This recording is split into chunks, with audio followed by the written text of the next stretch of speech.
Okay, oh, because of the warmth, I forgot I was doing the broadcast. I was reading these articles.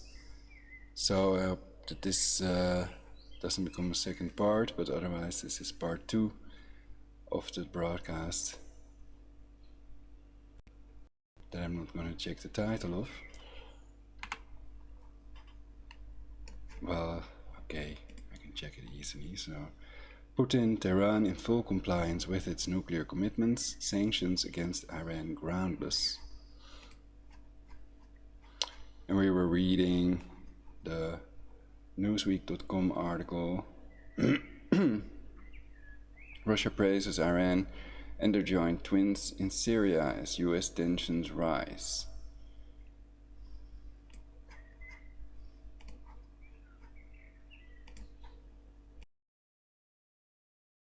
The issues of stability in the region, our joint efforts to combat terrorism, including in Syria.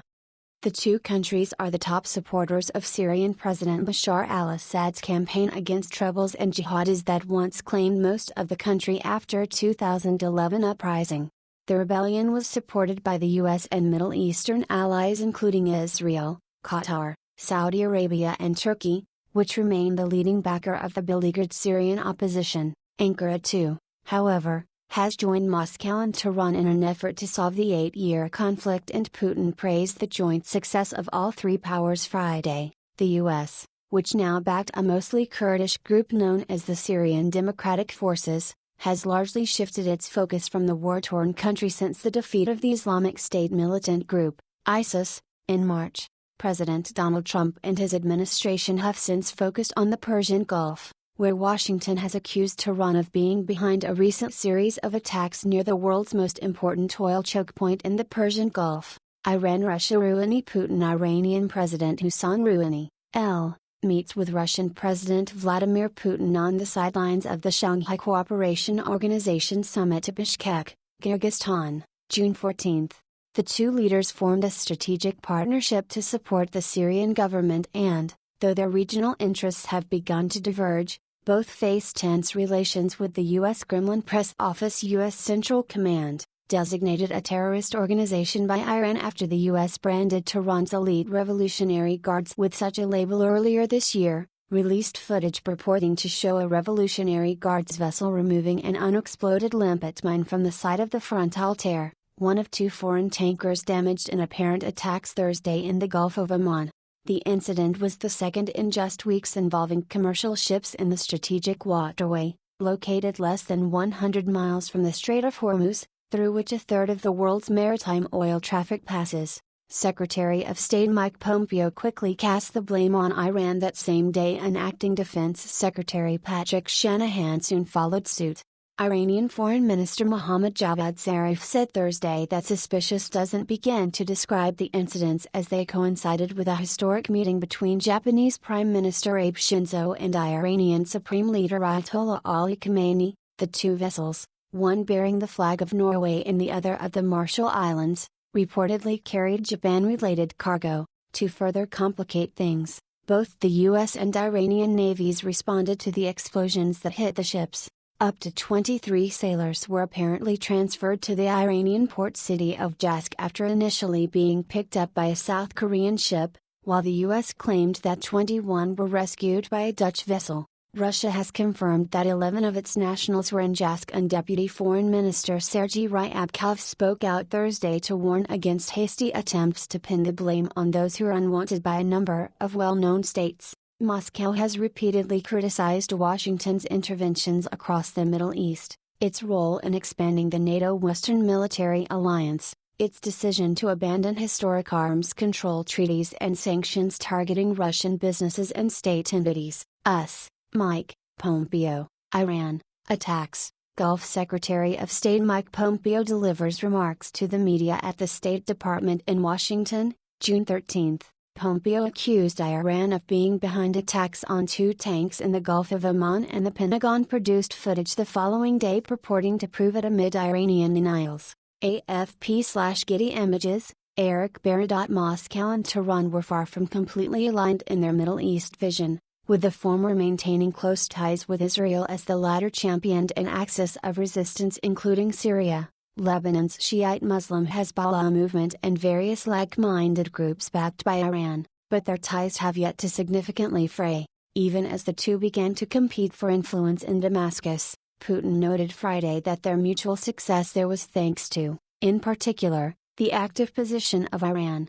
Related stories U.S. Iran crisis worsens with attacks by world's most important oil route Russia. Trump's plan for more troops in Poland to raise military tensions. World War III. Next U.S. fight may be in one of these 5 countries we are developing economic relations, and in very many areas, Putin added. From time immemorial, humanitarian ties have been quite dense, and mutual interest in the Russian world, on the one hand, in Persian culture, on the other hand, has always been a very significant part of our dialogue. Rouhani, for his part, noted Russia's continued support for the 2015 nuclear deal still backed by China, the EU, France, Germany and the United Kingdom, but abandoned last year by the Trump administration. The U.S. has since laid out strict sanctions against Iran intended to completely sever its trade ties, including lucrative oil exports. Amid the current conditions, with Syria's external influence and external sanctions being imposed, the need for interaction between countries in the region, in particular between our countries, is becoming more urgent every day, Rouhani said.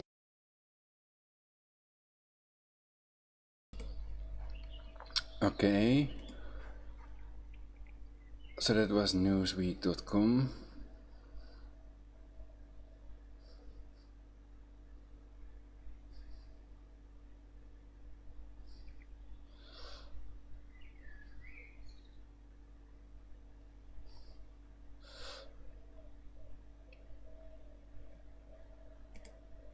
So it announced all wars, illegal invasions and imperialism.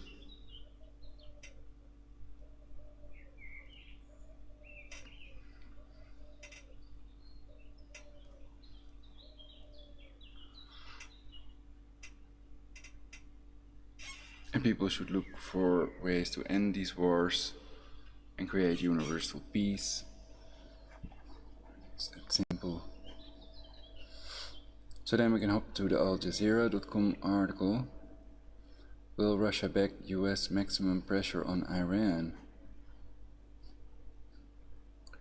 US-Russian cooperation on Iran has its limits. 13th of June. Okay.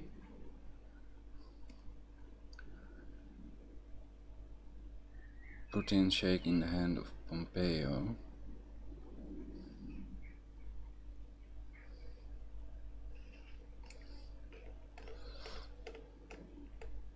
So that indicates a more or less friendly relationship.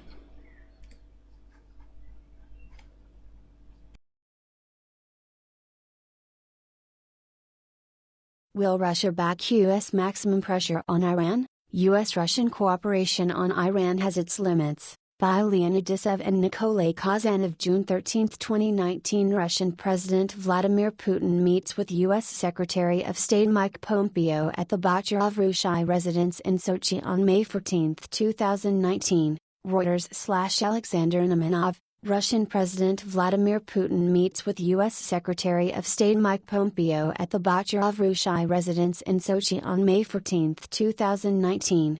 Reuters/Alexander Namanov. More on Iran-US tensions. All the latest updates today. U.S. launched cyber attacks on Iran weapons after drone downing today. U.S. vows major new sanctions against Iran today. Iran executes Defense Ministry contractor over spying for CIA today. The May 14th visit of U.S. Secretary of State Mike Pompeo to Russia was, without exaggeration, expected in the Kremlin, after the report of Special Counsel Robert Mueller released in March seemingly exonerated President Donald Trump of collusion accusations. A window of opportunity opened up to re-establish direct communication channels. These are particularly important to the United States at the moment as it seeks not only to pull off the deal of the century in Palestine and find a solution in Syria, but also, more importantly, to corner Iran. To make its maximum pressure more effective, Washington needs Moscow to either get on board, or at least to remain neutral. Although Pompeo's visit did not result in a significant breakthrough, It allowed the two sides to explore avenues for cooperate, which they will likely move forward in the upcoming trilateral meeting between national security advisors from the US, Russia and Israel to take place in Jerusalem later this month. Meanwhile, the Kremlin, for its part, has demonstrated it was willing to make certain gestures of goodwill towards the US. Following his meeting with Pompeo, Russian President Vladimir Putin suggested that Iran should not rely on Russia in its confrontation with the US over the nuclear deal. Russia is not a fire brigade, we cannot save just anything, which does not fully depend on us. We have played our role, but it does not only depend on us, the Russian president said during a press conference in Sochi on May 15. 2 weeks later, Bloomberg reported that Russia refused to provide Iran with an S-400 missile system, although this request allegedly came from the very top of the Iranian political leadership. Indeed, given that this weapons system has become an increasingly political issue, it makes sense that the Russians would tread carefully on this matter, especially if there is a chance for a thaw in relations with the US and opposition from other important regional players, including Turkey, Saudi Arabia and Israel. Currently, Turkey is going through a diplomatic struggle with the US over its own purchase of the S-400 and is facing the risk of its acquisition of US-made F-35 fighter jets being blocked. Other countries, like Saudi Arabia, have demonstrated interests in acquiring the missile system to use it as leverage against the US. All this said, it is also important to understand that Bloomberg's description of the Russian response as a rejection might not be entirely accurate. Apart from political considerations, Moscow also has significant technical difficulties in fulfilling orders and deliveries of the S-400. In this sense, it might simply be unable to supply one to Iran at this point. At the same time, Moscow might see some benefit from the increased pressure on Iran at least in the short term. The sudden drop in Iran's oil exports can give Russia an excuse to insist on increasing its oil production quota within the so-called Vienna Agreement with OPEC, which limits oil output in order to maintain high oil prices, and in this way heed demands by its energy giants, especially Rosneft, which have repeatedly criticized the deal. In early July, when OPEC and its partners meet to determine their oil production for the second half of 2019, Moscow could argue that the volume of oil Iran cannot produce due to the sanctions should be redistributed between those who are part of the agreement in order to keep the international oil market stable and avoid further price fluctuations. Meanwhile, Russia can also take advantage of Iran's preoccupation with the threat from the US-Saudi-Israeli axis, to make further gains in Syria. Although the two are allied in their support for Damascus, Moscow has recently moved to curb to Iranian influence in certain strategic areas and solidify its own positions in the country. But does all this mean that Russia would back the US maximum pressure strategy or even regime change in Iran? Not really.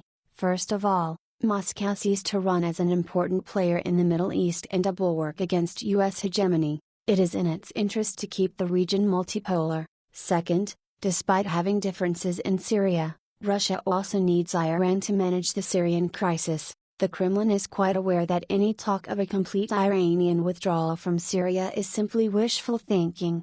Over the past 8 years, the Iranians have become so deeply integrated into the body of the Syrian regime and its armed forces that their elimination would entail the dismantling of the whole political and military system, something Moscow is not prepared to do. Third, the two countries also cooperate in the Caspian region and Central Asia on a wide variety of issues, from energy to security. In the mid-1990s, for example, it was with Iranian help that Russia managed to stop the civil war in Tajikistan. In 2008, while the West was quick to blame Russia for the war with Georgia, Iran de facto stood by its partner and backed the Russian position. In 2018, Tehran also supported the adoption of a Moscow-sponsored framework agreement on the legal status of the Caspian Sea, although out of 5 literal countries that signed this document Iranian interests were least taken into account. Fourth, the Kremlin tried to trade its backing of Iran for better relations with the West twice before and in both times it failed to get what it wanted. It is unlikely to repeat the same mistake a third time. In June 1995, U.S. Vice President Al Gore signed a secret agreement with then Russian Prime Minister Viktor Chernomyrdin, calling for an end to all Russian sales of conventional weapons to Iran. So this, to keep it clear, this is a list of 4 things that make clear that Russia doesn't back the US maximum pressure strategy or even regime change in Iran.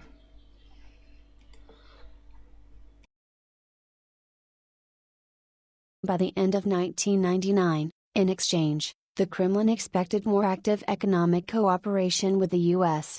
That never happened, and on top of it, the Gorch-Chernomyrdan agreement cost Russia $4 billion worth of trade and investment with Iran. In 2009, the administrations of Dmitry Medvedev and Barack Obama agreed on a reset in Russian-US relations, which required the former to scale down its partnership with Iran. Thus, in 2010, Russia decided not to provide the S-300 missile system to Tehran in spite of previous promises to the Iranian leadership. Just 3 years later, relations with the US worsened again over the protests in Ukraine. Both times Russian-Iranian relations were seriously harmed, which created much distrust and suspicion in Tehran. Fifth, at this time, it is unclear what the US can actually offer Russia. While the Mueller probe reaffirmed Trump's claim that there was no collusion, that by far does not mean that Russia's image has been normalized on the American political scene. With a bit more than a year left to the US election, there is that much the US president can give Russia that would not cost him the re-election.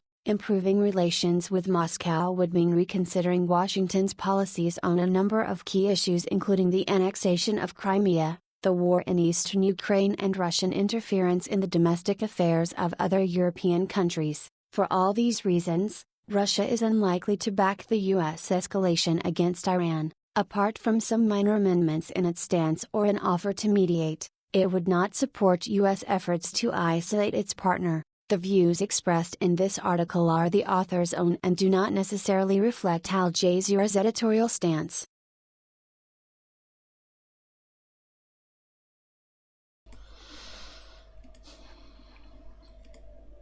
Okay, so that's just for fun. Picture of Netanyahu in that submarine.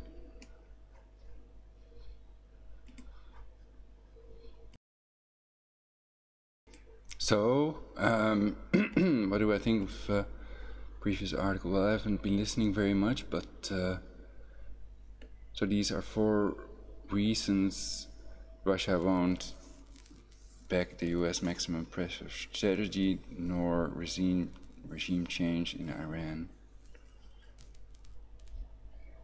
They don't back it, that's the point. And this article is Reuters.com. Putin says US attack on Iran would be a catastrophe. 1 minute read.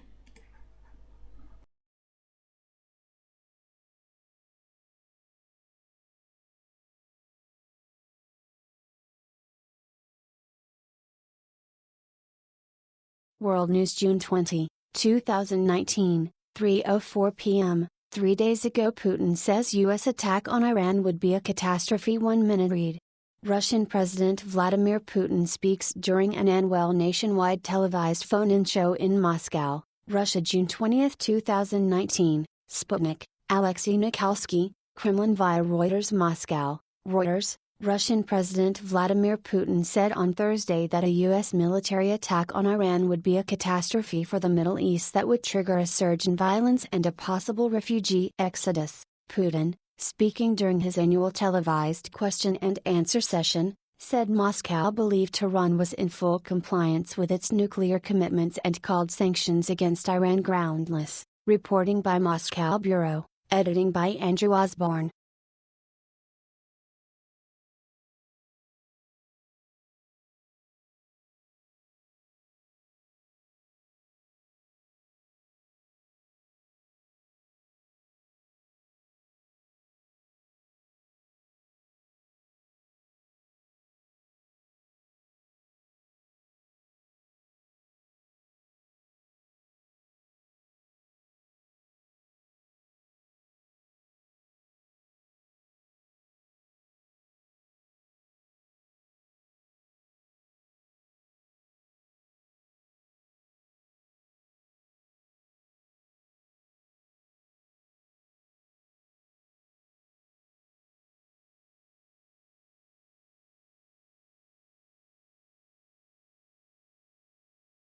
So that article was on Haaretz, basically. Medvedev attack on Iran will endanger entire world. And perhaps there are more statements of Putin we can find.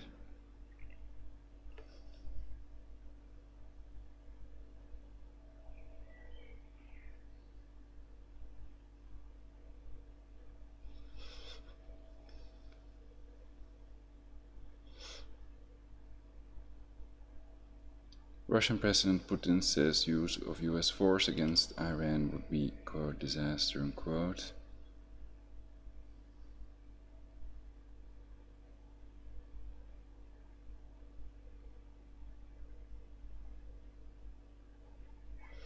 Pentagon wary of Russia-Iran cooperation, foreign policy last month. Russia slams Trump administration's, quote, deliberate policy to instigate war, unquote, with Iran, Newsweek 5 days ago.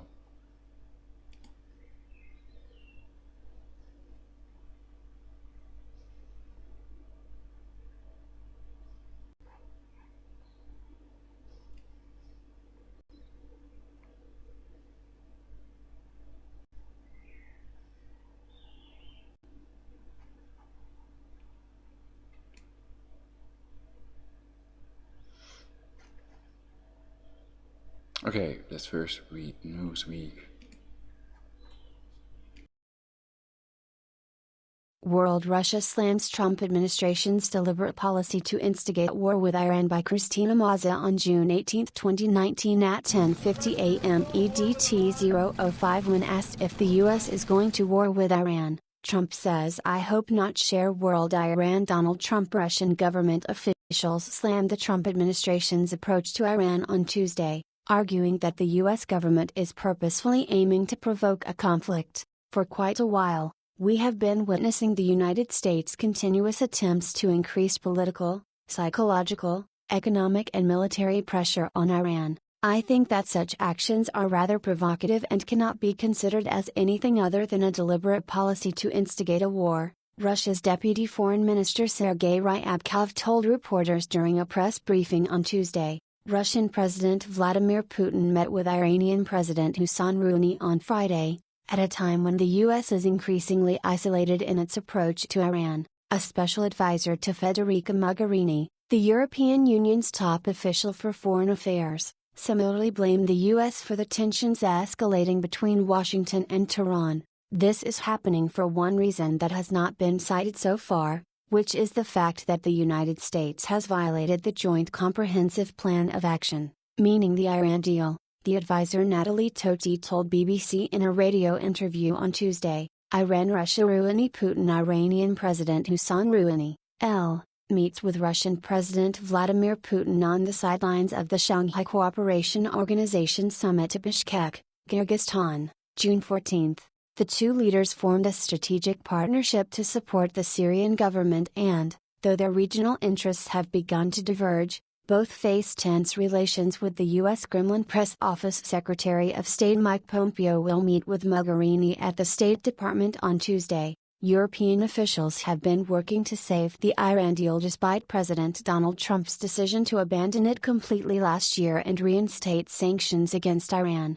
Mogherini in particular has been an advocate for saving the deal and has called on the U.S. to practice restraint and present more credible evidence of Iran's malign activities. The Pentagon announced on Monday that it would send an additional 1,000 U.S. troops to the Middle East as tensions with Iran escalate. Acting Defense Secretary Patrick Shanahan said that the troops were being sent for defense purposes.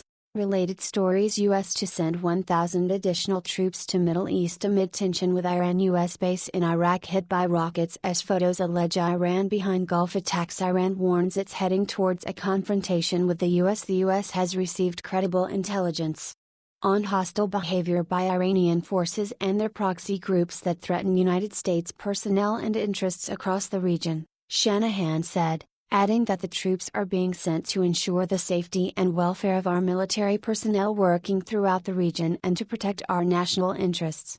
We will continue to monitor the situation diligently and make adjustments to force levels as necessary given intelligence reporting and credible threats, Shanahan added. The U.S. published new photos on Monday that purportedly show members of Iran's Revolutionary Guard removing an unexploded mine from an oil tanker that was attacked last week in the Gulf of Oman. Iran has denied responsibility for the attack, and countries around the world, including U.S. allies, have said that the evidence presented by the Trump administration is insufficient to decisively prove Iran's culpability.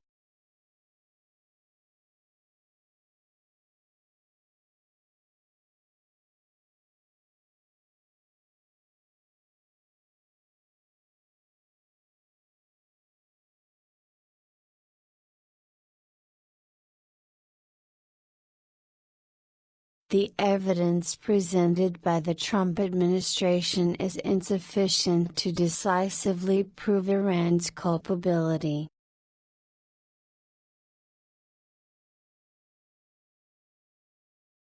Newsweek.com.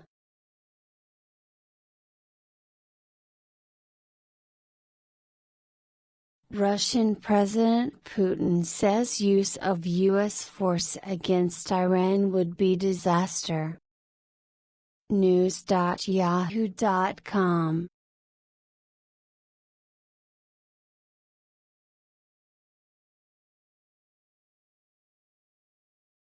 Russian President Vladimir Putin on Thursday said any use of force by the U.S. against Iran would lead to disaster as tensions escalate between Washington and Tehran.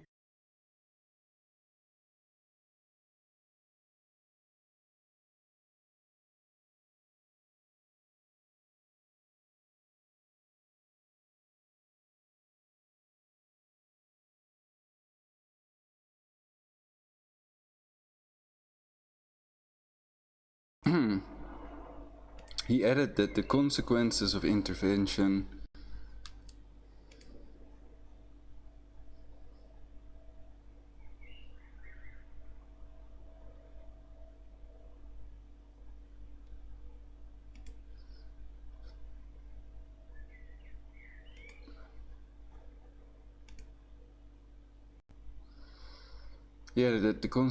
of intervention would be, quote, difficult to calculate, unquote.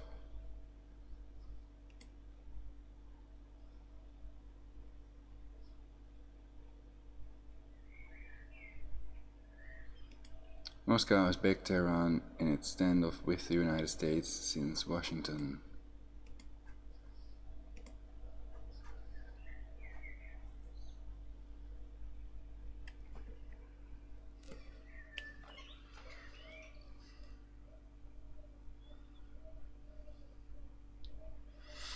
Well, some people think they're all Jesuit controlled and they've planned this world war, so it's gonna happen anyway, and we better prepare because they want to annihilate 7 billion people. And after that, rule the world from Jerusalem, and then the fake cancer scalar orb Armageddon, Moshiach will arrive. And perhaps they'll do these fake resurrections. For example, many people think Michael Jackson faked his own death. And he appeared as Dave in Larry King show, wearing a mask, a la Mission Impossible, etc. Great movies, I like Mission Impossible. So what else do we read in this video? So it surprises me that Putin didn't really say. Well, he mentioned intervention, but he didn't really say that that would result in a world war if Trump would attack Iran or take further sanction actions and that sort of thing. Though Trump has already pretty much threatened that if Iran does anything, they're obliterated, basically.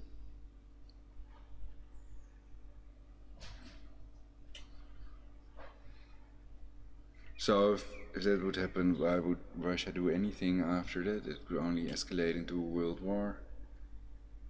And perhaps it's best to just sit back and let them do their thing.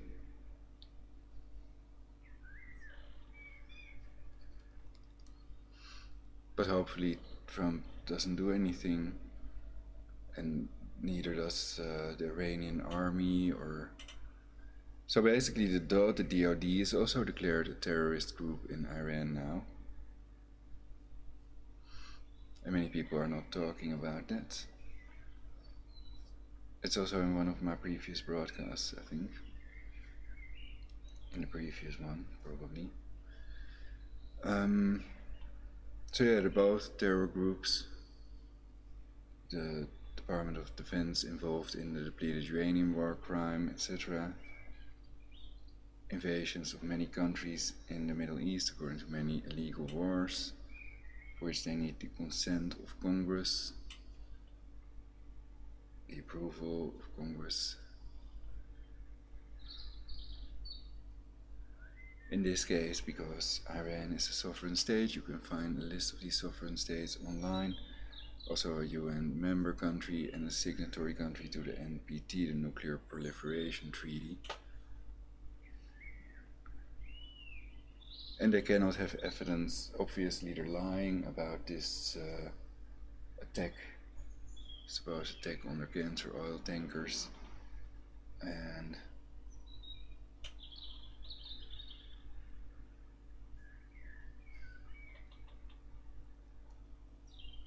I think Putin is right about that, probably.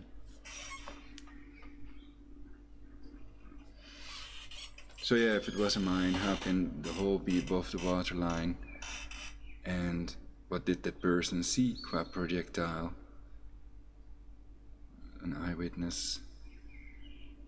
And why would they make up such a story? I'm not saying he didn't do the Novichok thing, I'm not choosing sides, I'm just trying to give the accurate, truthful information. So if I'm wrong about anything, please Skype Prologic999 or leave a comment. I've turned comments on the chat as well, and I never get chat messages. In the beginning I used to have 70, 80 viewers live, and now it's almost 0. Perhaps they find this a less interesting subject or whatever. So I gotta check if both if this is 2 videos, then I will make a link to the second video at the end of the other video, so you can click on that. Yeah, I think this is it for now. So it's clear that Russia wouldn't allow an invasion of Iran, bombing their nuclear enrichment facilities or their fleet over this thing. And many people think, millions of people think this was a false flag, obviously. And there are people that want to create a world war. And actions speak louder than words, so Trump may claim he does not want war, but in reality the opposite may be true. Perhaps they've planned it, or the people that control Trump and Putin, etc. have planned this and they are to follow these orders, or they are replaced perhaps, or worse. So they can remotely torture people, nothing is what it seems, trust no one. And the truth doesn't always set people free, it can also get people locked up. In a time of universal deceit, telling the truth is considered a revolutionary act or something. If we don't act, we are acted upon, are these both George Orwell quotes that I have to check. But probably the first one is not accurate. Perhaps they both aren't. So yeah, test everything you learn. Recovery begins with non-compliance. David Icke controlled the position quote. And he has some good ideas as well, and so does Eric Dubé, another control the position. Informs us about things that the mainstream media and others cannot inform us about. So that's why it's good they're there. Peace to you guys also. And I'm totally for non-violence and peaceful solution, for controlling all factors that control aging, and bestowing maximum fulfillment upon humanity, and also protecting and serving humanity, not just our planet. Okay, thank you all for watching.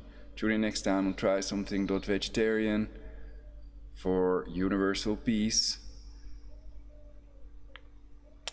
Thank you all for watching. Like, subscribe, and share.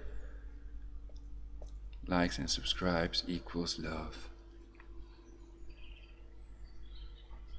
Join in next time on Try Something.Vegetarian on YouTube.